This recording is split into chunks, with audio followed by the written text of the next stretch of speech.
আসসালামু আলাইকুম। আশা করি আপনারা সবাই ভালো আছেন। চ্যাম্পিয়ন্স ট্রফির আপডেট নিয়ে আমি আব্দুল্লাহ আল মুহিত আপনাদের সবাইকে স্বাগতম। চ্যাম্পিয়ন্স ট্রফির দামামা কিন্তু অলরেডি বেজে গেছে। আগামী 19 ফেব্রুয়ারি পাকিস্তানের মাঠে পাকিস্তান এবং নিউজিল্যান্ডের মধ্যকার প্রথম ম্যাচ দিয়ে কিন্তু এবারে চ্যাম্পিয়ন্স ট্রফি শুরু হতে যাচ্ছে। যদিও বাংলাদেশের ম্যাচটা কিন্তু 20 ফেব্রুয়ারি ভারতের এগেনস্টে দুবাই ক্রিকেট ইন্টারন্যাশনাল স্টেডিয়ামে। পাকিস্তানের মাঠে আসলে আমাদের ট্যাকটিক্সটা কি হওয়া উচিত বা আমরা কি ফরমেশনে খেলবো বা ব্যাটিং অ্যাপ্রোচটা কেমন হওয়া উচিত, এই ব্যাপারে কিন্তু আমি বিস্তারিত অলরেডি ভিডিও করেছি এবং আমি সেই ভিডিওগুলো আপনাদের সাথে শেয়ার করে দেবো। আজকের ভিডিওতে কিন্তু আমি আলাপ করবো আপনাদের সাথে যে ভারতের এগেনস্টে বাংলাদেশের অ্যাপ্রোচটা কেমন হওয়া উচিত। আপনি যদি ভারতের স্কোয়াডের দিকে একটু তাকান, ইন ডেপথ আলোচনা করার আগে আমি আপনাকে একটু ওভারভিউ দিয়ে নেই। আপনি যদি ভারতের স্কোয়াডের দিকে তাকান, তাদের কিন্তু স্পেশালিস্ট 5 জন স্পিনার রয়েছে।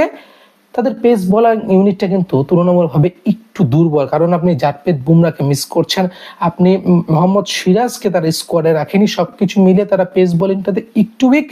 কিন্তু টিম ইন্ডিয়া বলে কিন্তু আসলে কথা, পেস বোলিং ইউনিটটা দিয়েও কিন্তু তারা যথেষ্ট কার্যকরী ভূমিকা রাখতে পারে। ভারতের স্পিনারদের যে কথা বলছিলাম, যে ভারতের স্পিন অ্যাটাকের দিকে যদি আপনি তাকান, ভারতের স্পিন অ্যাটাকে রয়েছে অক্ষর প্যাটেল, রয়েছে রবীন্দ্র জাদেজা এবং সবচেয়ে ইম্পর্টেন্ট যে মানুষটার কথা আমি বলবো, সে কিন্তু ভারুণ চক্রবর্তী। ভারুণ চক্রবর্তী কিন্তু দুর্দান্ত একটি ফর্মে রয়েছে। এরপর আমরা দেখতে পাচ্ছি কুলদীপ যাদব রয়েছে কিন্তু ওয়াশিংটন সুন্দর। সবকিছু মিলে ভারত কিন্তু একটা কম্প্যাক্ট স্পিন অ্যাটাক নিয়ে তারা কিন্তু তাদের স্কোয়াডটা সাজিয়েছে। এখন আপনি যদি ভারতের ব্যাপারটা খেয়াল করেন, ভারতে কিন্তু প্রত্যেকটা ম্যাচ দুবাই ইন্টারন্যাশনাল ক্রিকেট স্টেডিয়ামে এবং একটা মাঠকে পরিকল্পনা করে বা একটা মাঠে স্পেসিফিক কিছু পিচকে পরিকল্পনা করে তারা কিন্তু তাদের গেম প্ল্যানটা সাজিয়েছে। এখন আপনি যদি তাদের স্কোয়াড থেকে একটু আইডিয়া নিতে চান, তারা কিন্তু 5 জন স্পিনার তাদের স্কোয়াডে রেখেছে এবং যেহেতু তাদের পেস বোলিং ইউনিটটা তুলনামূলকভাবে একটু দুর্বল, আমি পুরোপুরি দুর্বল বলছি না, কারণ টিম ইন্ডিয়া যে কোনো দিন যে কোনো টিমের এগেনস্টে কিন্তু দুর্দান্ত পারফরমেন্স করতে পারে, বাট যেহেতু তাদের পেস বোলিংটা একটু দুর্বল, কারণ মোহাম্মদ সিরাজকে তারা পাচ্ছে না, জাসপ্রীত বুমরা কিন্তু এখন ইনজুরির জন্য খেলতে পারছে না। সবকিছু মিলে তারা কিন্তু স্পিন নির্ভর একটা টিম বানিয়েছে। সো এখান থেকে যদি আপনি একটু আইডিয়া নেন আসলে ভারত কি ট্যাকটিক্সে খেলতে যাচ্ছে, আপনি যখন বাংলাদেশের হয়ে টিম প্ল্যান সাজাবেন তখন কিন্তু আপনাকে বুঝতে হবে যে আপনার অপোনেন্ট টিম কি প্ল্যান করে এগোচ্ছে। আমি ভারতের কথা যে বলছিলাম, তারা কিন্তু 5 স্পিনার নিয়ে খেলছে এবং এখান থেকে আপনি একটা ক্লিয়ার আইডিয়া নিতে পারেন যে ভারত কিন্তু একটু স্লো বা একটু টার্নিং উইকেটে, যেখানে কিন্তু 300 বা 350 রানের উইকেট হবে না, একটু স্লো বা একটু টার্নিং উইকেটে তারা একটা খেলার পরিকল্পনা করছে। এখন বাংলাদেশের পার্সপেক্টিভে আসি, বাংলাদেশ কিন্তু অন্যতম কিছু সেটব্যাকের মধ্যে সবচেয়ে বড় যে সেটব্যাকটা আমি মনে করি সেটা তাদের স্পিন বোলিং অ্যাটাক।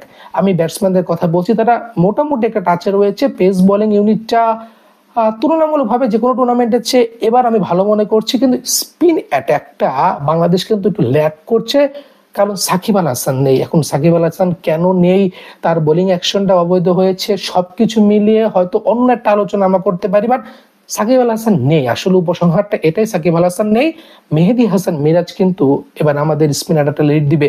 আপনি যদি বাংলাদেশের স্পিন অ্যাটাকের কথা বলেন, মেহেদী হাসান মিরাজ রয়েছেন হাসুম আহমেদ এবং সেই সাথে কিন্তু লেগ স্পিনার রিশাদ আহমেদ রয়েছেন।